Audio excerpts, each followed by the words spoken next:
আসসালামু আলাইকুম ভিউয়ার্স, সাজ্জাদ ভাই ভিসা ইনফো ইউটিউব চ্যানেলের পক্ষ থেকে আপনাদের সকলকে স্বাগতম। ভিউয়ার্স, আমাদের আজকের ভিডিওটির মাধ্যমে খুবই গুরুত্বপূর্ণ একটি ইনফরমেশন আপনাদের সাথে শেয়ার করব। আর সেটি হচ্ছে, আপনারা যারা সৌদি আরব, দুবাই, কাতার, কুয়েত, ওমান অর্থাৎ মধ্যপ্রাচ্যের আপনি যে কোনো দেশে অবস্থান করেন না কেন, আপনারা ইউরোপের যে কোনো একটি কান্ট্রিতে মুভ করতে পারবেন কিনা, আর মুভ করতে পারলে সেটার উপায়গুলো আসলে কি কি, এই টোটাল বিষয় নিয়ে আমাদের আজকের ভিডিওটিতে বিস্তারিত আলোচনা হবে ইনশাআল্লাহ। সুতরাং ভিউয়ার্স, ভিডিওটি স্কিপ না করে, টানাটানি না করে টোটাল ভিডিওটি সম্পূর্ণ দেখুন, পুরোপুরি ইনফরমেশন পাবেন। ভিডিওটি টানাটানি করলে, স্কিপ করলে পুরোপুরি ইনফরমেশন পাবেন না, মিসগাইড হয়ে আপনার ক্ষতিগ্রস্ত হবেন। পরবর্তীতে দেখা যাচ্ছে লাভের চেয়ে ক্ষতি বেশি হবে। এজন্য ভিডিওটি যদি স্কিপ করতে ইচ্ছা হয় তাহলে এখনই করুন, আর যদি ইনফরমেশনগুলো জানতে ইচ্ছা হয় তাহলে ভিডিওটি টানাটানি না করে পুরো ভিডিওটি দেখতে থাকুন। তো ভিউয়ার্সের কথা না বলে চলুন আমাদের আজকের ভিডিওটি শুরু করা যাক।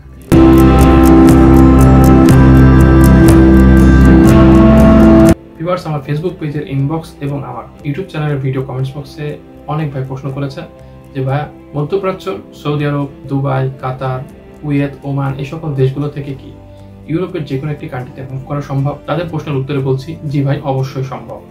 এখন কিভাবে আপনারা মুভ করবেন? আপনারা কি ওখান থেকেই মুভ করতে পারবেন, নাকি আপনাদেরকে বাংলাদেশে ব্যাক করতে হবে? সে বিষয়টি কিছুক্ষণ পরে আপনাদের সামনে পরিষ্কার করে দেবো ইনশাআল্লাহ। তার আগে বলে নেই, আপনারা মধ্যপ্রাচ্যে যে দেশে থাকেন না কোনো, সেখান থেকে ইউরোপে মুভ করতে পারবেন। এবং এই মুভ করার দুইটি উপায় রয়েছে। একটি হলো সরাসরি কোম্পানিতে স্পন্সরশিপ ভিসা নিয়ে যাওয়া, আরেকটি উপায় হলো আপনি যেখানে আছেন হয়তো সেখানে কোনো এজেন্ট ধরবেন বা এজেন্সি ধরবেন, অথবা আমাদের বাংলাদেশে কোনো এজেন্সি ধরে আপনি বিদেশ থেকে প্রসেসিং করিয়ে ইউরোপের যে কোনো কান্ট্রিতে যেতে পারবেন। তো প্রথমে আমি স্পন্সরশিপ ভিসাটি সম্পর্কে বলে নিই, তারপরে এজেন্সি বা এজেন্টদের সম্পর্কে বিস্তারিত আলোচনা করবো ইনশাআল্লাহ। তো স্পন্সরশিপ ভিসা নিয়ে যদি আপনারা যেতে চান তাহলে সরাসরি কোম্পানিতে জবের জন্য অ্যাপ্লাই করতে হবে। জবের জন্য অ্যাপ্লাই করতে আপনাদের সিভি লাগবে, কভার লেটার লাগবে, এক্সপিরিয়েন্স সার্টিফিকেট লাগবে। এগুলো যদি আপনাদের রেডি থাকে, আপনারা অনলাইনে বিভিন্ন কোম্পানিতে জবের জন্য আবেদন করবেন। যদি কোম্পানি আপনার সিভি, কভার লেটার দেখে তাদের ভালো লাগে, তাহলে তারা আপনাকে ইমেইল করবে। তারা আপনার কাছ থেকে একটা ইন্টারভিউ ডেট নেবে, আপনার ইন্টারভিউ নেবে। ইন্টারভিউ যদি আপনি ভালো পারফরমেন্স করতে পারেন, আপনার এক্সপিরিয়েন্স সম্পর্কে তাদেরকে এক্সপ্লেন করতে পারেন, বিস্তারিত বুঝাইতে পারেন, আপনি তাদের কোম্পানিতে গিয়ে সেখানে কোম্পানির জন্য কি কি করবেন, আপনি কি কি কাজের উপর এক্সপার্ট, এই সকল বিষয়গুলো যদি আপনারা কোম্পানিকে সুন্দরভাবে বুঝিয়ে দিতে পারেন, তাহলে কোম্পানি কিন্তু আপনার প্রতি কনভিন্স হবে। কনভিন্স হলে কি হবে, আপনাকে তারা একটা জব অফার লেটার দিবে এবং একটা ওয়ার্ক পারমিটের ব্যবস্থা করে দিবে, ঠিক আছে? এবং এই ওয়ার্ক পারমিট আর জব অফার লেটার নিয়ে আপনি যে দেশে থাকেন না কেন, ইউরোপের যে দেশে আপনি জবের জন্য অ্যাপ্লাই করছেন বা যে কোম্পানিটা আপনাকে জব অফার বা ওয়ার্ক পারমিট দিচ্ছে, সেই দেশের এম্বাসিতে ভিসার জন্য আবেদন করতে হবে। এবং সবকিছু যদি ডকুমেন্টসগুলো ঠিকঠাক থাকে, এম্বাসি আপনাকে ভিসা দিয়ে দিবে। আপনি স্পন্সরশিপ ভিসার মাধ্যমে মাত্র 3 থেকে 4 লক্ষ টাকা খরচ করে সরাসরি কোম্পানিতে যেতে পারবেন। স্পন্সরশিপ ভিসার খরচ অনেক কম হয়, কারণ এখানে কোনো মাধ্যম থাকে না, কোনো এজেন্ট থাকে না, কোনো এজেন্সি থাকে না। সরাসরি কোম্পানি আর আপনার মধ্যে লিঙ্ক হয়, যার কারণে খরচটা অনেক কম হয়, ঠিক আছে? আর এক্ষেত্রে কোম্পানি আপনার কাছ থেকে একটি টাকাও নেবে না। তারা জব অফার বা ওয়ার্ক পারমিট দেওয়ার জন্য কোনো ক্যান্ডিডেট বা কোনো ওয়ার্কারের কাছ থেকে একটি টাকাও নেয় না। যদি কেউ টাকা নেয় বা টাকা চেয়ে বসে, তাহলে বুঝবেন তারা কোম্পানি না, তারা ফ্রড বা স্ক্যামার্স, ঠিক আছে? আর ভিসাটি পাওয়ার জন্য সব থেকে মূল্যবান বিষয় হলো একটা জব। কোম্পানিকে ম্যানেজ করে জবটা পাওয়াটাই হলো সব থেকে বড় ব্যাপার। আর জব পেতে হলে জবের জন্য অ্যাপ্লাই করতে হবে, আর জবের জন্য অ্যাপ্লাই করতে হলে আপনাদের সিভি লাগবে, কভার লেটার লাগবে, এক্সপিরিয়েন্স সার্টিফিকেট লাগবে। এগুলো যদি আপনার রেডি থাকে, আজকে অ্যাপ্লিকেশন করা শুরু করে দিন। নিজেরা তৈরি করতে পারলে সুন্দর করে, আকর্ষণীয়ভাবে, সুন্দর সুন্দর ইনফরমেশন গুলোতে হাই করে একটা ইউরোপিয়ান ফরম্যাটের সিভি, কভার লেটার তৈরি করে অ্যাপ্লিকেশন করা শুরু করে দেন। আর যারা সিভি, কভার লেটার এগুলো তৈরি করতে পারেন না, তারা আমাদেরকেও নক করতে পারেন।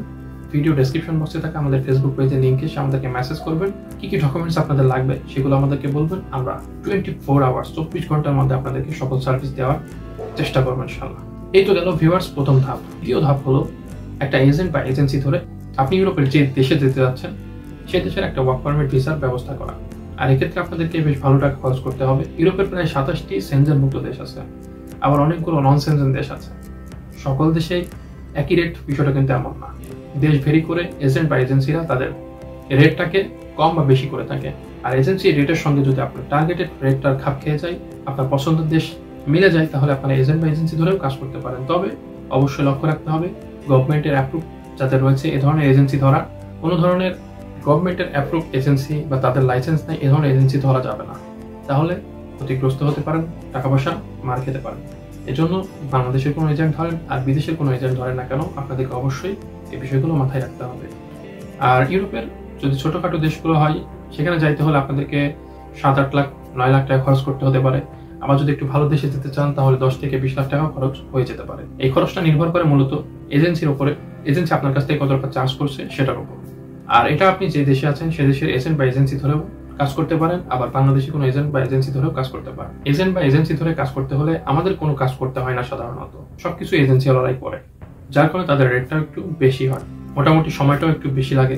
তবে একটা বিশ্বস্ত ভালো এজেন্সি পেয়ে গেলে আপনি যে কোনো দেশ থেকেই ইউরোপের যে কোনো দেশে মুভ করতে পারবেন, ওয়ার্ক পারমিট ভিসা নিয়ে যেতে পারবেন। এই জন্য যারা দেশের বাইরে রয়েছেন তাদের বাংলাদেশে ব্যাক করতে হবে, বিষয়টা এমন না।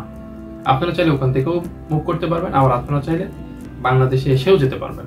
তবে এটা অবশ্যই এজেন্সির কাছে যখন ফাইল জমা দিবেন তাদের সঙ্গে বিস্তারিত আলাপ করে নেবেন। মূলত এই স্পন্সরশিপ ভিসা আর এই এজেন্ট বা এজেন্সি ধরে এই দুইটি উপায় আপনারা মিডল ইস্টের যে কোনো দেশ থেকে ইউরোপে আপনারা মুভ করতে পারবেন। তো ভিউয়ার্স, আশা করছি আমাদের আজকের ভিডিওটির মাধ্যমে আপনারা মিডল ইস্ট বা মধ্যপ্রাচ্যের যে কোনো দেশ থেকে ইউরোপে যে কোনো কান্ট্রিতে মুভ করতে পারবেন কিনা, কিভাবে করবেন, প্রসেসগুলো কি, উপায়গুলো কি, খরচ কেমন হতে পারে, টোটাল বিস্তারিত বিষয় সম্পর্কে আপনাদেরকে একটা পরিষ্কার ক্লিয়ার ধারণা দিতে পেরেছি। আশা করছি আমাদের আজকের ভিডিওটি আপনাদের কাছে অনেক বেশি ইনফরমেটিভ মনে হয়েছে, উপকারী মনে হয়েছে। আর যদি সত্যি এটা মনে হয়ে থাকে তাহলে ভিডিওটিতে অবশ্যই একটা লাইক দিবেন।